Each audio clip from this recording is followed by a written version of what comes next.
What's up, everyone? Welcome back to another episode of Mogul Talk. My name is Lachlan Renfro. I'm Roger Nichols. And this is Mogul Talk, the show where we pretty much just have conversations and explore various topics and ideas that we think are helpful and interesting. Today's topic, we're going to be talking about something that I actually heard a couple days ago, and it made me really start kind of getting the gears to turn a little bit. And that is actually the Lakota Sioux, basically proverb of Hokaha, which means today is a good day to die. And let's hope that's what Lewis House podcast had it on. So if I'm wrong, then he's wrong. So that's kind of the chain of transmission here. But in any case, what this particular one means is not that you look forward to death or that you're suicidal by any means. What it means is that you are, if you die on this day, you are satisfied with that because you've lived your life to such a full extent that you're okay with dying on that day. There's nothing that you could possibly have that is standing out that you regret any of that. So yeah, that initially, and to me, and that sounds really counterintuitive, right? It's this idea that you should love life and you should cherish life, and that's totally true because it's not at all a desire to die. It's just simply understanding that death is a part of life, which is a huge step in understanding. First of all, just that you will die, but then second off, that right. It's tough to I've meditated on that a couple times, dude. It's really tough to think about. I have not. It's weird because everyone accepts that you're going to die at some point. It's what was Ben Franklin's quote? The only two certain things in life are death and taxes. I think that's what it was. Everyone knows they're gonna die. The question is but do you understand it? Because knowing you're going to die is different from understanding it. And I think that's really an interesting point to actually kind of unbox a little bit. Yeah. And then from there, the question is, are you ready to die? And I think it's important to say there's a difference between have you done everything you want to do and are you ready to die? Yeah. Right? Because we have goals, life aspirational goals. But if I die tomorrow and I spent up until that, and I feel like I gave it my all up until that moment, if I'm in that state, that frame where I feel like I've given it my all and I feel fulfilled and I'm content with life, then if I die, that's fine. Hokaha. I'm ready to die in that moment. I think it's interesting though, because actually what you just said though, it always conflicts with itself. So you want to die satisfied with no regrets, right? At least that's how I want to die. But the thing is you're never going to, you're always going to be having more goals and aspirations. Yeah. Because if you ever stop having those goals and aspirations, you're going to have regrets because you didn't choose to keep expanding and growing as a person. It's actually very interesting. It's almost kind of what is the word I'm thinking of here? Oxymoronic, almost. Yeah. Where it's kind of it should be this, but at the same time, though, it'll never be this unless it's this. I don't know, I feel like... And I feel like oxymoron was the wrong word there. Maybe. But I also feel like it dovetails to this idea of becoming the strongest version of yourself versus actually reaching the strongest version of yourself. Yeah. It never happens. You're never done. Yeah. Except for at the end of our videos. In which case, done. Done. Yeah, really. I was actually going to say, because it's just so funny to me. It's kind of I think there was a bro sense line along those lines at one point. I'm talking about your pump. It's kind of like tomorrow and today. Where it'll never be tomorrow because once it's tomorrow, it's today. Same with the pump. When you're this size, your pump is larger, and once you're as large as your previous pump, now your current pump is larger. So the same thing is but to get back to the real points, right? If you ever stop trying to push that and you think you've reached the strongest version of yourself, you haven't done it. And actually, that's why Andy Frisella, he goes and he actually has his one of his definitions for success, or his current one. I'm not really sure.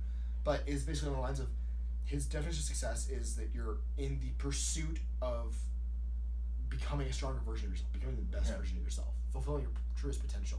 And because you're never actually going to get there. It's always going to be right in front of you. But the goal is to be pursuing that constantly because then, kind of like chasing perfection by, being excellent, Same thing. You're never going to get right there. You're never actually going to get there, but you're going to be right next to it. And that's one thing that's... A lot of analogies at once. Yeah. Sorry. Hey man, this is a fire hose Mogul talk. Really. But I think that it provides a lot more ease of access to have large aspirations. to realize that it's successful when you're truly doing the act of reaching those. Yeah. Like, there is a certain success associated with actually meeting the goals that you make, for sure. Yes, totally, yeah.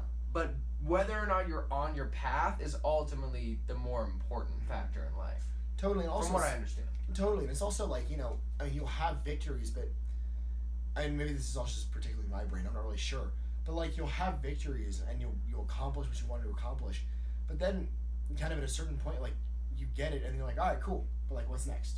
Yeah. Like, it's empty. I'm not, yeah, I mean, like, and it sounds almost bad to say it that way, but like, you know, seriously, like, something comes to fruition that like you've wanted for a very long time, and then you kind of like get there and you're like, oh, like I thought it was gonna be more to me than this, but you know, like I still love it, I still appreciate it, I still cherish it, but I thought it was gonna be more, and then you're like, okay, next thing, you know, kind of like I have to be constantly looking for that next.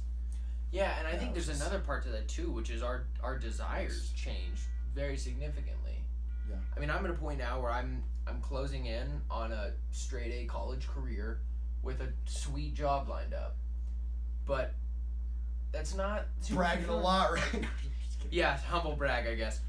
No, fuck that. No, it's your actual life. That's not fucking bragging. That's just telling the fucking facts. Exactly. I mean, 100 fucking 0 in the classroom and out, but fuck yes. Yeah, and it's not a super fulfilling thing to me to see that. No, yeah. But doing it, definitely. Oh, the chase itself. Yeah. Actually, it's funny. It's like so about a year ago, when I did my last season of swimming at Fairview for high school, and I had not swam for about 2.5 years, and I came into the water, and again, I have to tell the story later because it's a really cool one. But bottom line is basically the end of the season, I actually got my ass in gear enough that we got second place in the 4x1 relay. We set the team record, and we also got automatic All-American. And it was like really cool, and like that moment was spectacular for me. It really was one of the best moments I've ever had. The next day was high school graduation. I did not give a fuck about the graduation. I was like, this is the lamest shit. Like, it sounds really bad to say, but I'm honestly like, especially for the reason there's also like the All-American thing. That's something that you have to be like, I had to work my ass off for, and like relatively very few people get that. Whereas like when you graduate, you're like, this is not like I should be celebrating this. This is like the shit that you should do, just being regular. It's like congratulating someone for like, you know, eating their veggies or like breathing. It's like you should have done it. Like if you have a pulse, you should do it. So like I can't connect the dots, especially after that day. So I mean, I definitely see that, you know. Yeah. There is a point I want to make. It's not that I'm not super stoked on my job. Like I am actually really excited for it. I think it's gonna be a sweet opportunity. Yeah. But it's just that like getting the offer and accepting it. It's immediately I'm like, what's next? Like almost immediately. Totally. I wouldn't say it's immediate. Like there's definitely at least a day's worth of like, hell yes. Mm-hmm. But then from there it fairly quickly shifts to okay, looking forward. Like what else can I? Like what am I? Yeah, what's the next step? And it's not this thing where you're like unsatisfied necessarily. It's more just you're like, cool, this is really neat, but like what's next? And I think that's something that makes your particular mindset so spectacular. I think it's very rare. I would like to think that I have the same one.